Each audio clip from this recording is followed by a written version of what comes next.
और क्या नाम है आपका? मेरा नाम दीपा शर्मा है। दीपा जी, यहीं पे हमीरपुर में ही टीचर हैं आप? मैंने वैसे 16 साल हिम अकेडमी में पढ़ाया है। अभी मेरा अपना चैनल है जीके बाय दीपा। मैं बच्चों को कोचिंग देती हूँ अच्छा। Free of cost. जो पढ़ना अच्छा, आपका चैनल है? हाँ, वो मेरे से आके पढ़ सकते हैं फ्री ऑफ कॉस्ट। वैसे मैं मतलब झूठ तो नहीं बोल रही है ना? बिल्कुल, इतना बढ़िया सवाल बोला था। हाँ, हाँ। और अभी मैं बी पर्सोनिफाइड में कोचिंग दे रही हूँ, तो अभी कोचिंग का काम है, बट मेरे को लगता है कि मेरे को पैसे से कोचिंग नहीं देनी है मेरे को। अच्छा, अभी जो इनरोल कराना चाहें तुरंत मेरे पास इनरोल करा लें, इनके पास पढ़ाई के लिए। आइए मैम, आपकी जगह वहां है, यहाँ नहीं। आइए प्लीज कम, आइए आइए आइए प्लीज कम। Welcome welcome. जय मैम, सामने। सवाल ये है कि तमाम तरह, मैम प्लीज प्लीज कम। उन्होंने कहा कि अग्निवीर हो, आपने कहा, सवाल उठाया कि सबको पेंशन है, यानी लेकिन जो 4 साल के बाद बाहर हो जाएगा अग्निवीर, उसको तो कुछ नहीं मिला। अभी आज रैली थी प्रियंका जी की, तो उन्होंने इस पर तंज कसा। जी देखिए, हिमाचल वीर भूमि है, यहां पे हर घर से जो है फौजी जाते हैं।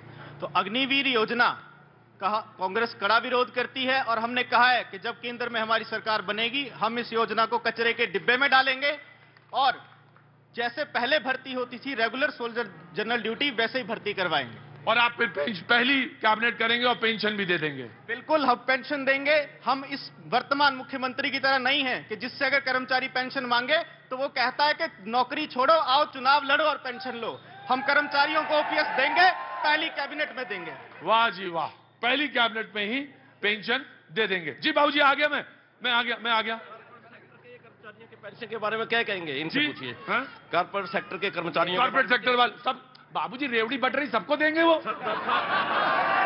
इस समय तो कोई ना ही नहीं। अरे आप घर मांगो, घर दे देंगे।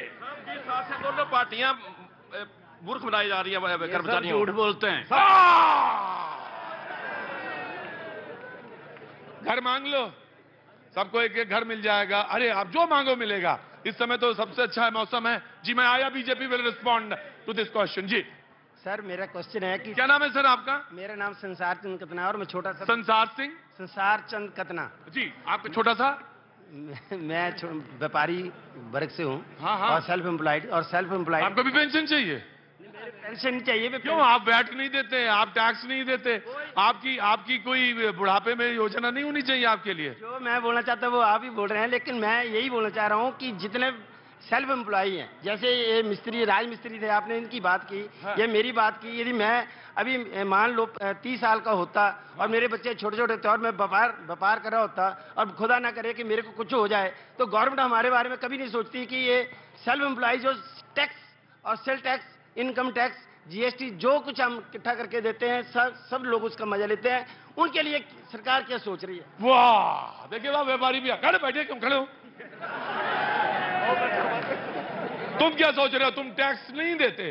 तुम भी टैक्स देते हो? पैसा नहीं है, टैक्स कहां से दें? अरे कैसे नहीं, इनको इनकम टैक्स वाले नहीं है। टैक्स तो तुम भी देते हो, सामान खरीदते हो तो टैक्स देते हो, सारा टैक्स देते हो, लेकिन पेंशन नहीं है तुम्हारे पास।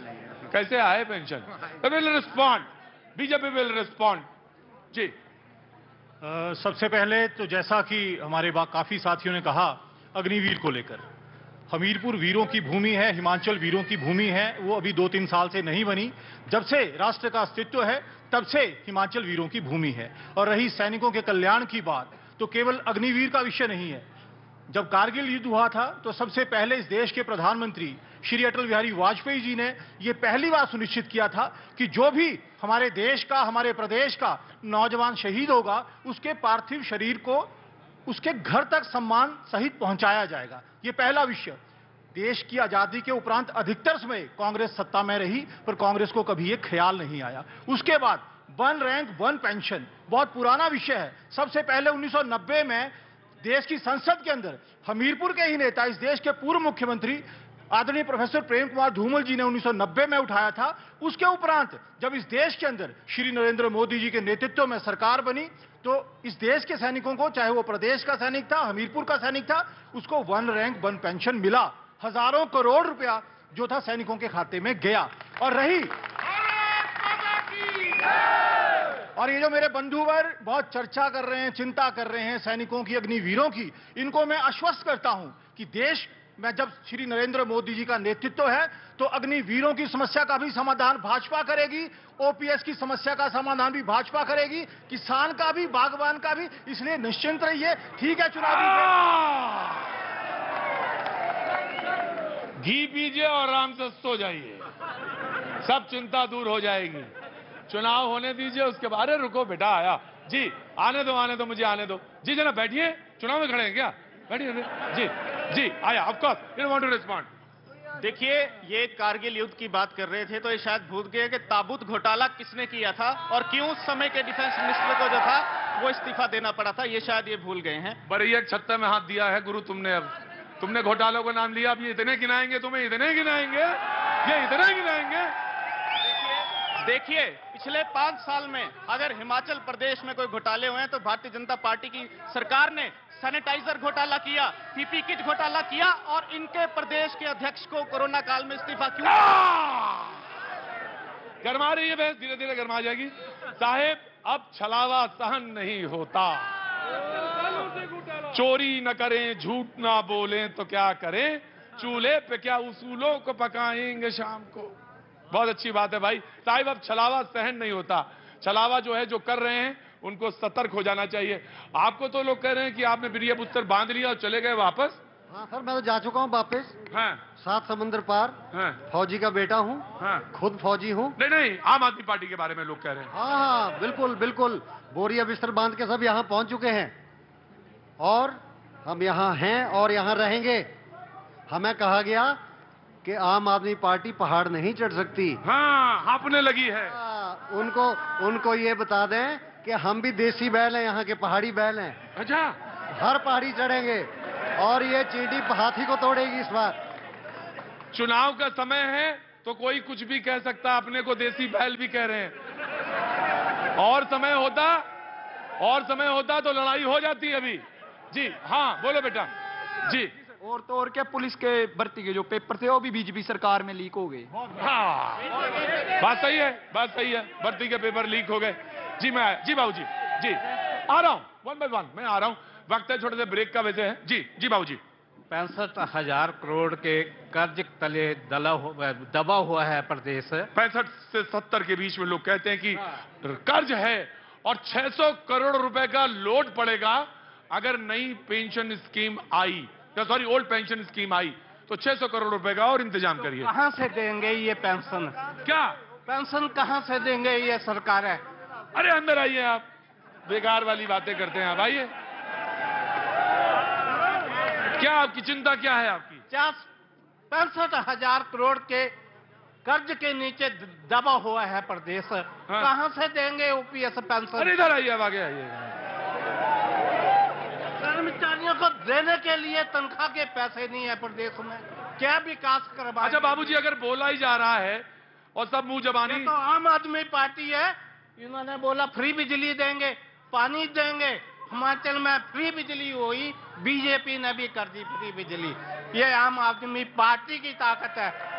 फ्री बिजली हो गई, फ्री बिजली हो गई 125। तो आप पेंशन भी हो जाएगी। भाजपा दे रही है फ्री बिजली, क्यों दे रही है? नहीं तो आप पेंशन, आम आदमी पार्टी ने बोला इसलिए दे रही है। हिमाचल में फ्री बिजली दी। आम आदमी पार्टी ने बोला इसलिए हो गया। वाह भाई वाह। जी भाई आ गया, क्या नाम है आपका? वैभव शर्मा सर। वैभव शर्मा। वैभव क्या करते हैं आप? मैं सर पढ़ता हूँ अभी। पढ़ते हैं क्या कहाँ पढ़ रहे हैं, क्या कर रहे हैं? कोचिंग कर रहा हूँ, सिविल सर्विसेज कोचिंग। कोई फ्री की कोचिंग तो नहीं चाहिए, वो मैडम दे रही हैं। फ्री की भी मिलेगी तो सर सब ले। बिल्कुल, वो फ्री से मेरा शब्द है तो take it very seriously, take it very seriously. अगर वो गाइड कर रही हैं तो उसका उपयोग करना जाना चाहिए, लेकिन हर आदमी की एक सेवा करने की एक लिमिट होती है, उसी के अनुरूप। प्लीज जिसको जाना हो जाए। नहीं, मैं नेता नहीं बनाता बेटा, मैं सवाल पूछता हूं। जिसको नेता बनना है वो कोई और जगह जाए, मैंने यहाँ पे नहीं। जी बोलो। हाँ जी, हाँ जी। सर सब लोग यहाँ पे ओपीएस की बात कर रहे हैं कि ओपीएस हमें मिलना चाहिए। उससे पहले सर जो एक युवा है उसको रोजगार चाहिए, ओपीएस तो वो बाद में लेगा। अगर पहले उसको रोजगार ही सरकार नहीं दे पाएगी तो वो कैसे देगा? एक और बात, हम हिमाचल पिछले 5 सालों में जो रोजगार के मामले में सबसे ठीक हुआ करता था, उस मामले में हम लास्ट के टॉप 5 में आ चुके हैं रोजगार के। उसको सबसे पहले छत्तीसगढ़, राजस्थान, यूपी, उसके बाद हिमाचल प्रदेश आ रहा है, जो सरकार हमें रोजगार नहीं दे पा रही है युवाओं को। तो ये मेरा सवाल है सर सरकार से कि रोजगार चाहिए हमें, ओपीएस तो बाद में दो, आप पेंशन तो बाद में, पहले तो रोजगार। हाँ जी नमस्कार, बोलिए जल्दी। मेरा नाम है राकेश कुमार। हाँ जी। सरकार ने आउटसोर्स कर्मचारी मर्ज किए अपने अपने डिपार्टमेंट में, जो रिटायरमेंट होती है दोबारा भरते नहीं उन पदों को, और उनको समान वेतन समान काम बोला था, नहीं मिला आज तक। नहीं मिला। अरे सब कर्मचारी ही हैं यहाँ पे आज शो में, सारे लोगों का एक ही रोना है। मैं आया और एक ही परेशानी। खड़े हो तुम खड़े हो। इतनी देर में एक ही अभिमन्यु मिला मुझे। तुम मेरे देखा देखी अंदर आ तो गए हो, बाहर निकल नहीं पाओगे। कोई बात नहीं। क्या नाम है? सृजन सरोज। सृजन सरोज। सृजन सरोज। किस क्लास में पढ़ते हो? +2 में हूँ मैं। +2 में। ठीक है, तो तुम मेरे लिए एक काम करो, अभी थोड़ा सा एक छोटा सा ब्रेक लो मेरे लिए। ले सकते हो? वक्त है, बोलो। वक्त है छोटे से ब्रेक का। ब्रेक के बाद फिर मिलेंगे और और पाजी।